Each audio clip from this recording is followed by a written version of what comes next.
The metaverse is emerging as the next big technology platform, attracting developers, designers, marketers, social networks, and loads of investments. And sure, there's a lot to explore in this space, but there's also lots of substance, insight, development, and exciting trends. Curated by two metaverse futurists, Adi and Tazar, this podcast series brings on Web3 specialists from around the globe who break down the biggest developments and bring on the most interesting insights for our collective future. You will now be entering a metaverse experience.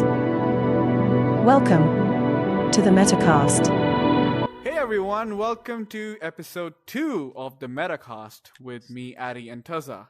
Yeah. Today we are having an amazing guest who's merging worlds, the physical with the digital one. And of course, we're talking about the metaverse at the same time.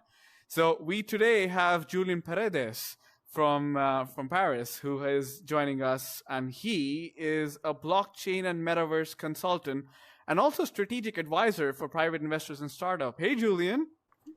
Hello, Adi. Hello, Tazar. Hey. And hello, everybody. Happy to be with you. Great. Thank you so much for joining in for the second episode. Honestly, it's like a big thing that Taza and I have been doing sessions now, and we've been having so many conversations about how this is going to pan out. Because the first session was on Clubhouse, right? It was. It's a much more different experience from being at Clubhouse to in the Oculus world now. You and me are talking in the virtual world, whereas Julien's in the physical world. I think it's one of a kind for sure. Of course, the splendid reality coming in the way we want to make sure that it's all there. So yeah, of course, this is happening, and we are in the Metacast today. So Julien, of course, to start off with this session, how would you like to introduce yourself to us? I can try. I will try to introduce myself quickly, I hope, for everyone. So Julien Parades, I am French. I live in Lyon, and yep, so as you mentioned, Adi, I am a blockchain and metaverse consultant and also strategic advisor for private investors, startups, and also marketing agency. And recently, I just joined Tropee as the head of partnerships, and I will start next Monday. So I will give you also some fresh news. Wicked. And on Wow. top of that, so That prior to sounds this, exciting. yeah, and I hope we'll do another meeting next week, or let's see how we do that for next episode. And so yeah, prior to this, I used to work for an NGO for 12 years, and my work was to empower civilian societies in various fields. I used to work in education, governance, agriculture, healthcare, and economy, mainly in West Africa and Europe. And I was also a citizen lobbyist at the EU Parliament and French Assembly. And so during all these years, I always make this. I always saw that innovation and technology were hardly lacking in my field. I explain. When I used to work in these countries, for example, in Mali, Guinea, Burkina Faso, and so on. I think we can all agree that governance and also manipulation of votes are always there, and that also can lead. There is other also facts, but this one can be also a hard fact that can lead to a riot and sometimes, in the worst case, war.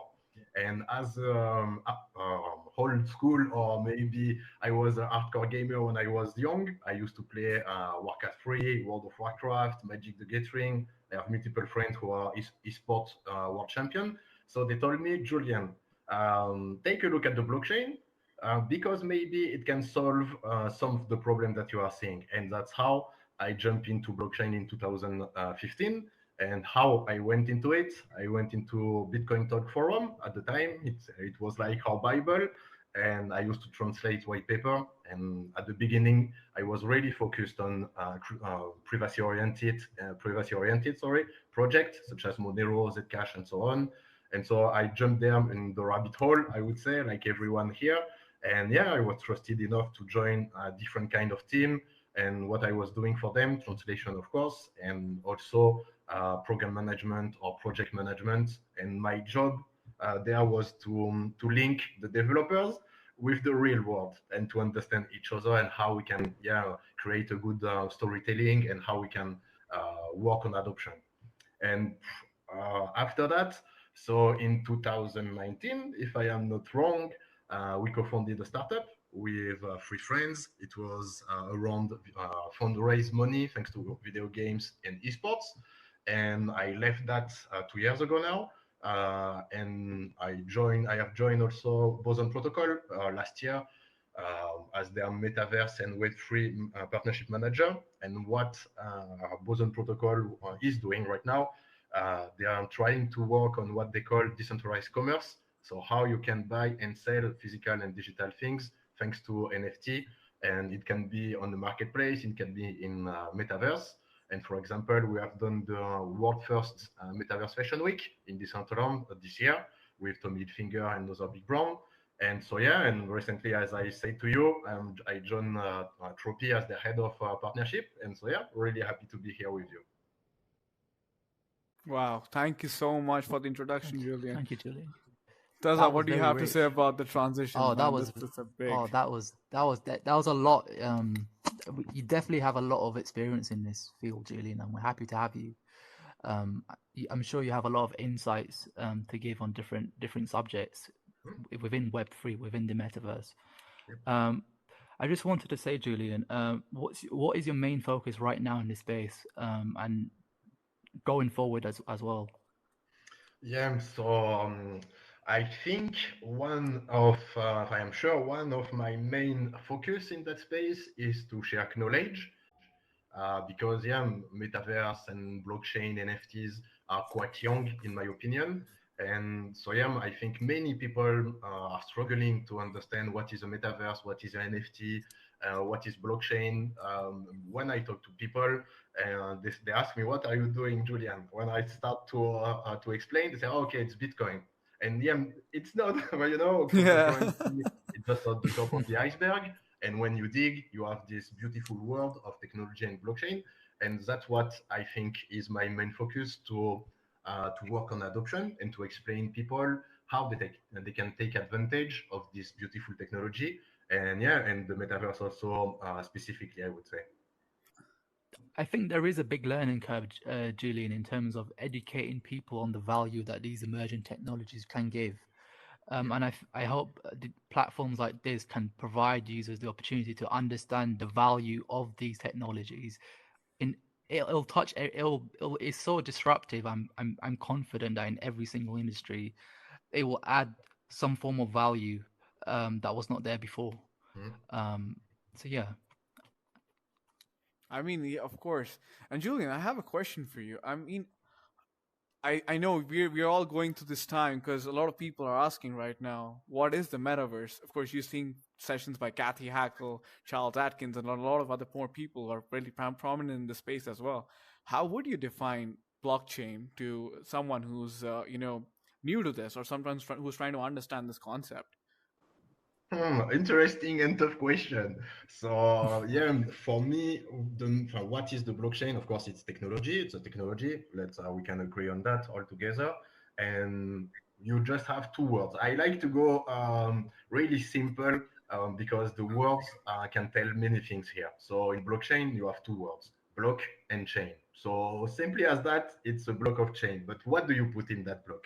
It's like, in your business, you have some accountants. Every year, at least in France, you have to build or to share the full account of your business, your entry, and your also what goes in and what goes out. And so each year, your accountant or your expert accountant in French validates all your business accounts, and then you can go for the next year. And here, for me, it's exactly the same. In the blockchain, for example, you have this flow of transaction. We don't have to wait 1 year, but some minutes. It depends on which network, on which blockchain we are working. We are talking of. And so yeah, basically, it's just block full-on transaction that are validated by miner or nodes or thing like that.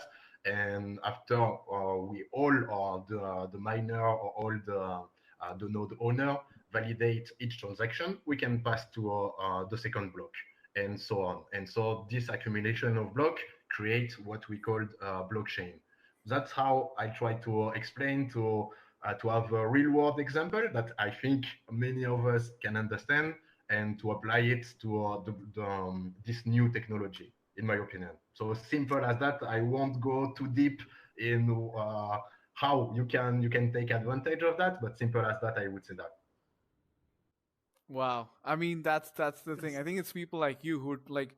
Of course, we're in a scenario where the information is growing and there's absolute consideration to what's happening right now. But it's really good that subject matter experts like you actually are able to give us insight of what it is, because then Yeah, audiences get to know a lot about what they're really looking at and how they're supposed to approach this concept.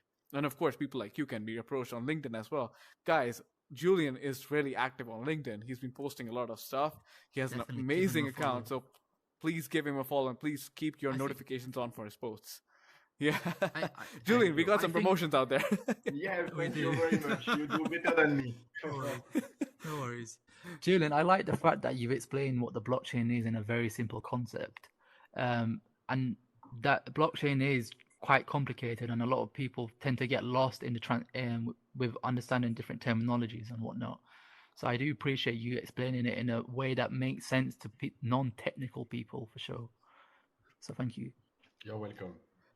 Great. So moving on to another question, of course, it's we are at a phase where we're trying to understand, the strength of what blockchain and Web3 brings to us. So, I mean, in terms of the blockchain and the metaverse existing for us in 2022 and even in the coming years, what do you see is like the power of blockchain and Web3 for human interactions? People like you and me and the others who are probably seeing this session.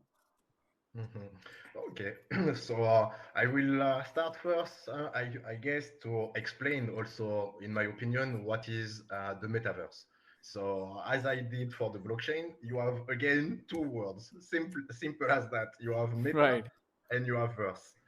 In the Old Greek, if I am not wrong, uh, meta is a world and is beyond, sorry, is beyond, and verse is like universe. So in the old time, I would say I wasn't there, but I would say that it could be their physical universe. So for me, a verse at the time was a physical environment, and so when you put meta, so you have a universe that is beyond the physical realm. So we can say that it is nowadays a digital realm where we can express our digital ourselves, I would say. And so when you say that, you don't say really much also, but it's a start, in my opinion. And yeah, I see everyone, everybody, when I take the train, when I take the bus, when I go in the street, they are all looking at their phone. So also your mobile can be at the same time a first gate to a digital realm at some point. So the metaverse nowadays evolve, and as I said to you in the introduction, I was also I was I was a hardcore gamer, and for me, World of Warcraft, sorry, was a kind of metaverse. And so, what can be a difference between blockchain-based metaverse and the metaverse that I was talking about? So, Warcraft is owned by a company called Blizzard, and Blizzard is a centralized company. So we can agree that maybe World of Warcraft, and if and for me just a game, but for other people that think that some games can be called also as a metaverse, it could be a centralized one. And now in Web3, what is a blockchain-based or Web3 metaverse? It's something that can be more decentralized, and we can speak about sandbox, maybe Sonion space, Decentraland, and so on. And so for me, it's a place where you can express yourself, of course, but you can also own your digital asset and your digital identity. For me, is that. And to your question, how it can empower human interaction, I think we can all agree, unfortunately, after the COVID, that we were nearly all locked at home. And so we didn't have as much as human interaction as we have today. And so, fortunately for us, we had and we have internet and we have these digital environments that can also lead us to another kind of human interaction. And for me, it's really the center of what I am doing. Um, I hope that the metaverse will help human interaction to solve to solve our curiosity about each other, to solve maybe also this Earth is really it's a big environment, and so I cannot be in New York today. But fortunately, you are. I think you are in the UK, but we can meet together. I don't have an Oculus, but we can still try to meet together. So it's a first a step to human Yeah. exchange. So for me, it's really about that, I would say. And after, yeah, you can put different kind of layer. You can put entertainment, you can put education, you can put commerce, of course. You can put gaming, you can put anything on top of that. Absolutely. Yeah, definitely, Julian. I think the metaverse is a platform that removes physical restrictions completely, and I do feel like it is an evolution of the internet, and it's a phase that we will see mainstream adoption in the next few years. So wondering if do you want to add anything to that, Adi? I mean, of course, it's the metaverse concept is changing so many things, and of course, you mentioned the way the consumer has changed post the pandemic. The the pivots have been faster. People are consuming information. That's what we spoke in the last session as well, right? We did, yeah. And it's just that it's so amazing that so many things are coming in, but when people still have the question, I've often seen this space, I'll be honest with you, that when we ask like people about the metaverse, they're like, it's still not here. Julian, I want to know your opinion as a subject matter expert in this field. What do you feel when someone says that the metaverse is not here? Is that what really is, or do you think there's something that people still don't know about? Well, first, when I hear that, I try to ask to the people who are telling me that what is their definition of the metaverse, and after that, I ask them what are they saying that, and after I answer depending of the reply I receive, but for me, I m- most of the people are telling me the metaverse is not quite here. Why? Because the majority of the answer I have is that there is no interoperability. And when you have that, you can just agree with them. Because if you have your decentralized asset wearable, you cannot go into Somion, you cannot go into Sandbox. It's different. So at some point, they are right. Yeah. But for me, Mm. as I mentioned before, there can be multiple metaverse with different goals and different environments. For me, yeah, interoperability, it's a beautiful dream, and I think we should tend to that. But we are really early, and I think that we should be really open-minded to what is a metaverse. Just stick to simple definition, digital environment where you can express yourself. So this one is not okay. Can you hang with your friend? Yes. Can you express yourself? Can you dance? Can you speak? Can you write? Yes. So maybe it is. Or I don't know. It's for me. It depends really of the answer I have. But I fully agree that we are really early, and we have to take care, of course, also at the different metaverse or people that are saying that they are expert or they are working on this and other thing. But yeah, it's difficult to agree or not agree with that because everyone, as you mentioned, it's evolving every day. Tomorrow maybe we'll have a new interoperable metaverse. We don't know. So yeah, we have to be prudent with what we say and just to be open-minded and flexible and agile. Wow. I mean, Yeah, I agree. interoperability is one word. It's one word. I actually so agree with you right now. Uh, Mm. and this is an eye opener for a lot of people because it's right. We're still early, It's and true. there's more scope, and there's more things that we Yeah, can do in that case. Yep. I definitely feel it's too early to define it and make the idea right now a concrete thing. It's evolving. It's continuously evolving. As Julian said, we may have different types of metaverse come into play, and it's just staying open minded with that, I think.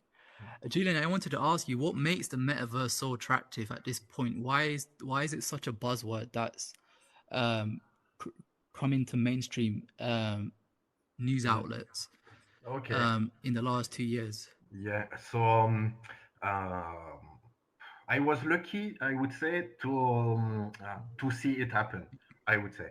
Why? Because when I joined Boson Protocol last year, there wasn't Nike, Adidas, Facebook was still Facebook, and yeah, we were struggling to explain what is the metaverse. And so we are doing masterclass for big brands such as Vodafone, Burberry, and so on, and also for marketing agency like Dentsu, Publicis, and other.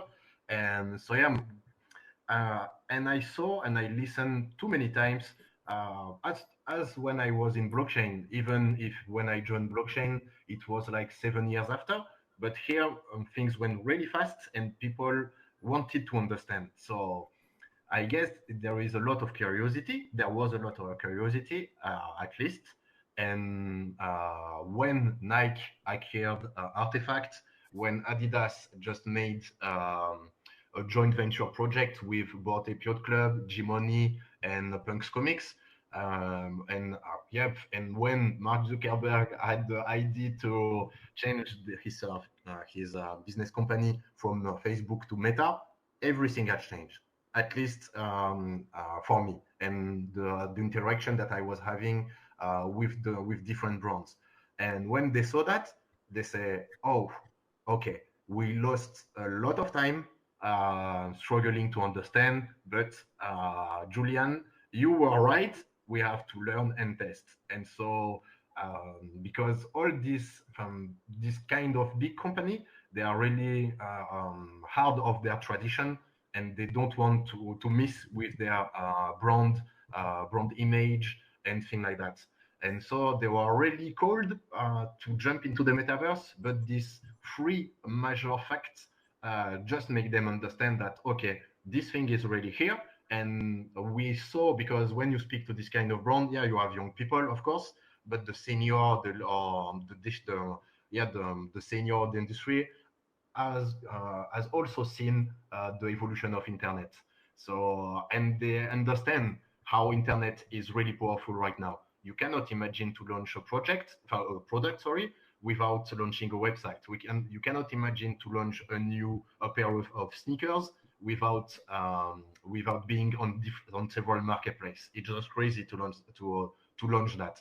And so I believe that in the future, we will still have marketplace. We still have place to buy in the real life also. But for me, it's like a new sales channels when we speak to business, and a new way also to understand and to interact with your user base.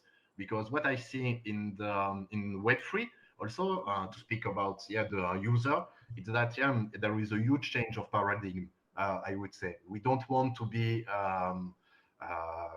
how I can say that, we don't want to be used by brands. We don't want to follow blindly their advertisement. No, I think that this generation who is in Web3 and blockchain understand the value of ownership, and they understand the value of their own creation, and they understand that thanks to them, the brands are here and they are doing money. And for me, when you link these two worlds, the users and the business, there is a huge opportunity to build something different and to build something that can benefit more to the user. Because how I see this, at least the user that was pioneer in the metaverse, I really feel that we have the same, and they have the same feeling or the same mind as gamers. For me, gamers really love risk, if I can say that, and they try a lot. And they don't fear to fail. And here in the blockchain, in the Web3, since it's really new, you have to don't fear also. You don't have to fear. You have to don't fear, and you have to learn, to test, to fail, and to improve. And I guess that the brands have to learn that, because there is an opportunity of failure for everyone, and it's not a big deal. It can be a big deal, but yeah, if you're it's just a one step. And since, as we said all together, we don't know what the metaverse will be in 1 year, in 5 years, or in 10 years. So we have to learn, and yeah, you have to get your hand dirty, I would say. Wow, I would say that those are words to live by, strategize by, innovate by. I don't know what else to do. These are words, man. I'm honestly, I so much support this, and I'm actually a learner myself right now. I'm learning from you because, of course, Yeah. these insights are so, they're so, important to us This, as of now, because this is this is Julian. predictability. Yeah. It's one thing hearing and listening to it, or reading an article or something about the metaverse or Web3, but people like you are in the trenches and understand this from a first-hand experience. So it definitely is a educational tool for us to learn from, as well as Yeah, of our course. viewers. I mean, yeah, there's gonna be so much to share, of course, from this episode as well. Because, of Yeah, course, Julian, your insights are absolutely wonderful. Yeah. It's so much new to all of us, and yeah, it is a part of the future it as to is how we see it. definitely. So yeah, and Uh, Julian, I wanted to know, since you're getting deep into this segment of the metaverse, blockchain, and of course you mentioned that you've been associated with NFTs as well. Mhm. How what do you think is the power of this concept of NFTs? Of course, there's so many people who are involved in this. Both of us, I think, are actively involved in NFTs as well. yeah. But we want to know from you, what's your experience been? What do you think, and what do you want to share about this phenomenon, how it's taking place within the environments? Mhm. So maybe because I am a little bit or too much crazy, I would say that I understand really, I understood really clearly what where I could benefit of NFTs and how the world could take advantage of NFTs. As I mentioned, I used to play a lot, and I used to get paid also at World of Warcraft to play. And I remember random players paying our guild to have a specific item, and so we invited us in our raid to kill a boss and to drop this specific item, and they will pay for it. And for me, this kind of in game, this item in game, it can be a skin, it can be a weapon, it can be anything, but it's digital asset. It's a digital collectible. So I used to, when I explain also NFTs, because NFTs, yeah, when you speak, I would say today in September 2022 to someone, they will say 90% of change. You will have this answer. Okay, NFT is just a monkey in a JPEG, and it costs 200k dollar. And yeah, it's sad for us, but for me, it's more. It's a digital. It can be a digital collectible when you speak about that. So for me, it was really easy to understand. And when, as I mentioned with you, I was in the charity field and working on governance, riots, and things like that in different countries. And I also felt that a token, it can be fungible one or non-fungible one, can also be like your voice to a community. Actually, it is like your voting. It can be your voting power as the same as a token in a DAO or in different projects. And when I use also to be, I was also doing street art. Hopefully for the heart, I am no more doing that, but I am still helping and working with French street artists. And for example, here in Lyon, we have a big festival that will start next month, and it's called Peinture Fresh. And last year, I worked with them to introduce NFTs to their artists. And what it is also, it can be a proof of ownership for the artist. Okay, I have done this physical job. I can attach a digital ownership that would last at least if we have electricity and if we have internet, it will last maybe more longer than a piece of paper. That can be that.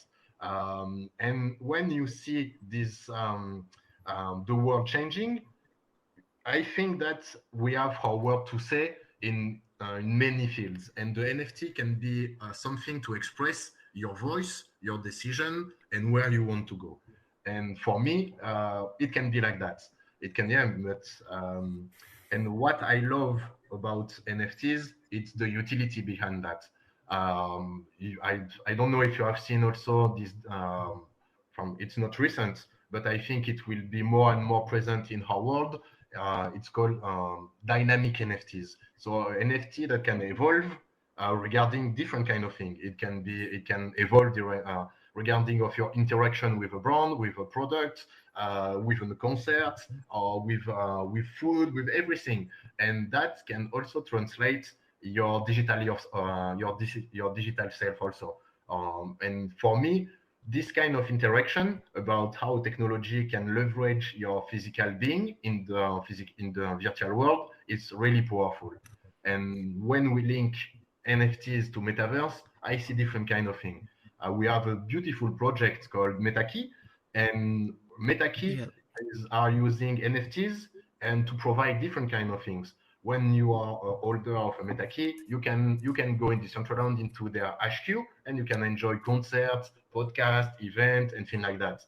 So it is like token gated access, or token gated access. So it gives you a special feeling or a special activation to also enter to a new community. So for me, an NFT can also be a key to enter into a digital realm or a community in Discord or something like that, I would say. And since I am, as maybe you understood, I am really bullish or all in human, and I think everything that can leverage human interaction and human communication and to understand better who we are and who your neighbor is can be really powerful. And I take the NFTs as a way to work on that, or at least to try things on that. Wow. I mean, Taza, I am an enigma right now. Yeah, definitely. Wow, that's so much content. Honestly, that's so much information and such so much inside, man. But Taza, what do you have to say about that?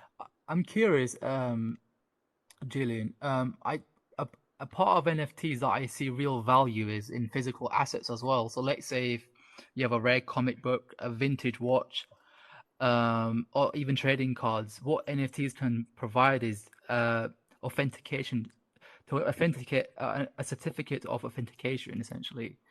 And I think that's where we might see the real value. Or let's say I want to buy a football ticket. Through NFTs, I can make sure that the ticket I am buying is authentic and is legitimate. God knows how many scams are running online at this point in time with fake tickets. I think Logan Paul got sold a fake, was it a Pokemon card for a few million? Yeah. So I think NFT can provide that, can authenticate the ownership of this. Hang on, this is actually real. What do you think, Julian? Yeah, you fully agree. You are right, and I fully agree with you. Yeah, we can share another example to the specific ticketing activation. We all know football, the sport. We all know, for at least for us in Europe, we all know what is the Champions League of football. So where all the big clubs win, fight, and will try to win at the final. And so there was the final this year in Paris, in France. And sorry if I am wrong, but I guess it was Real Madrid versus Liverpool.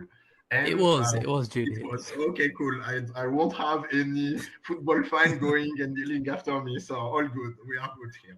And so in France, we have seen many problems regarding the specific match because, as you mentioned, there was black market, there was failed tickets, and even people who have traveled from Spain or from UK had to go home without seeing their best team. It's sad for them because you waste money, you waste time, and you waste also a good feeling.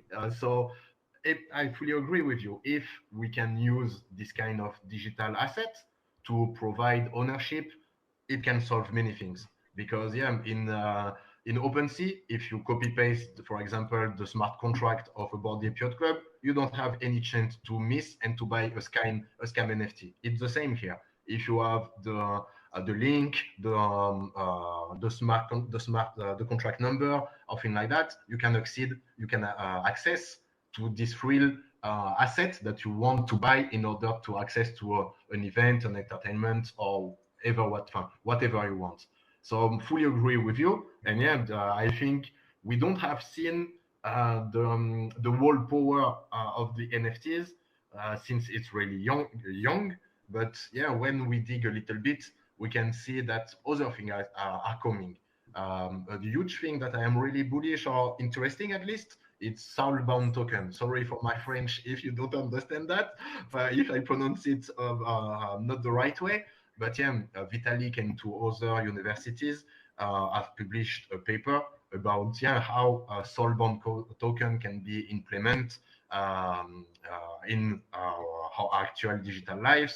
And I guess Binance is going to use that as a first try. So I guess we have also to watch carefully how this field is evolving, because as I say to some students sometime when I try to share knowledge, people are crazier than you, and you cannot imagine that what they are working on, and you will be blow-minded. So wait and see.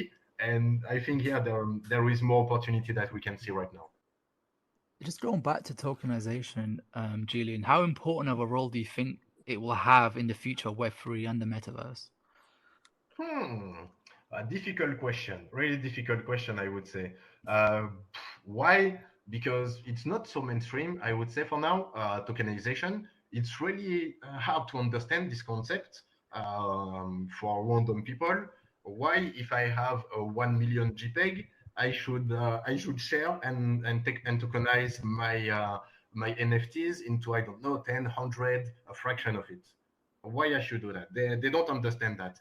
But for me, it's more or less like a leasing. That's when you put an NFT on the platform, you lease it, and you can fractionalize it in order to have faster liquidity. Maybe you will not able to pay back your loan, maybe, but if you are able also to pay back and to buy back this different kind of fractionalization, it can also empower your the rapidity of your different side projects by having this kind of initial fundraise thanks to your NFT that you have functionalized. In the real life, in France at least, or maybe in other country, we saw more and more different kind of startups and trying to fractionalize real estate, physical real estate. But in my mind, also, I say, okay, if I invest there, I will have maybe a part of the renting. Okay, if we do beautiful, if we paint the wall beautifully as I am doing here in my flat today, maybe we can sell it a little bit more and we can share the profit. But what if I want to use it right now? In the real world, you cannot use this kind of fractionalized home. But what I see in the NFTs, if you have this shared IP of the NFTs, maybe as a owner of a fraction, you can use this brand IP to create, I don't know, your own coffee shop, your own beer, or other thing like that. And that, in my opinion, can lead to something interesting.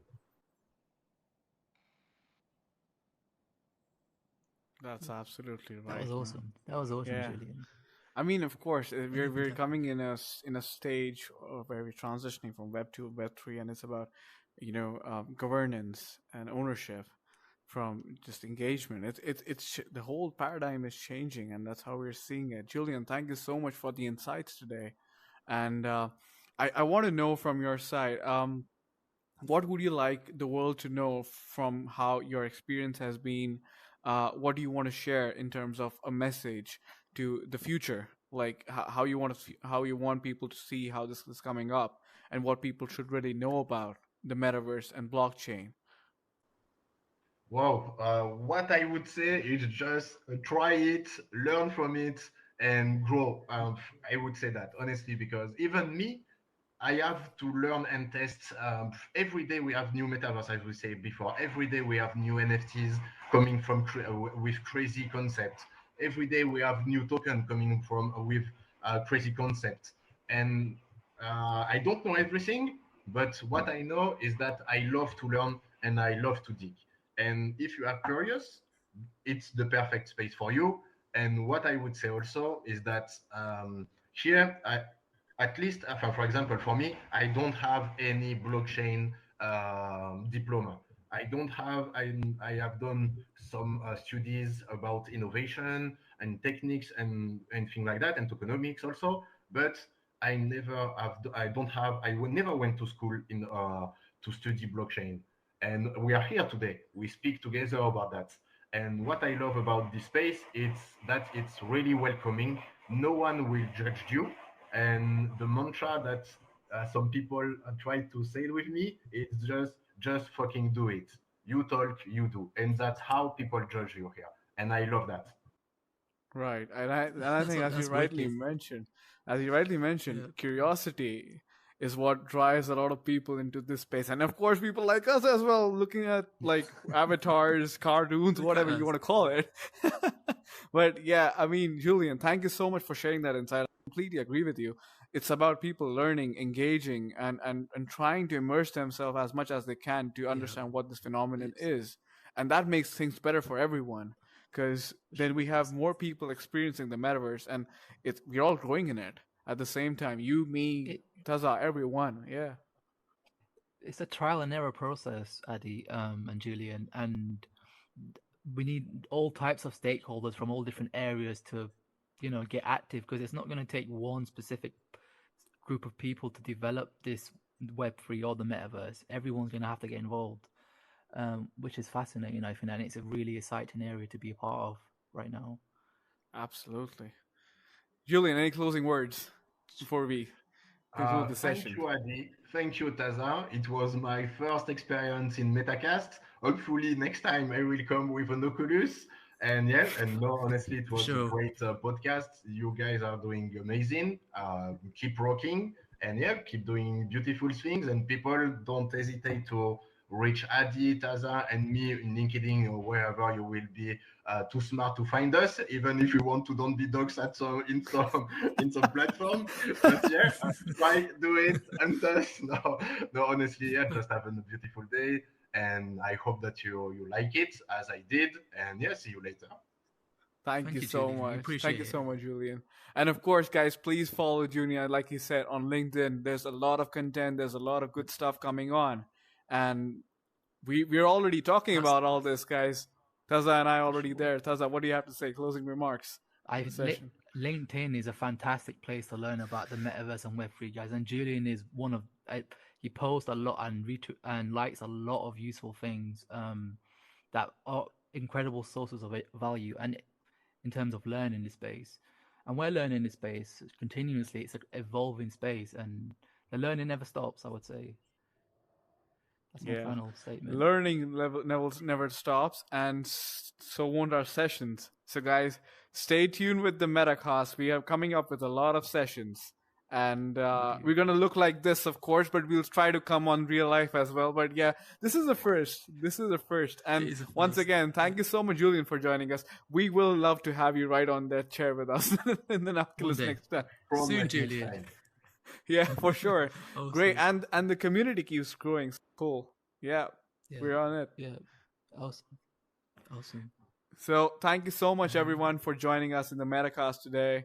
This was an amazing session. We'll, of course, catch up with more sessions on next week with more episodes. And these episodes will be on Spotify as well in the audio form. So if you want to, if you're on the move and you can't see us on Oculus or maybe the videos, you can actually catch the whole session on Spotify as well. Yeah. And yeah, follow us on LinkedIn. This is me, Addy, and this is Taza. And we are hosts for the Metacast. Thank you so Welcome. much.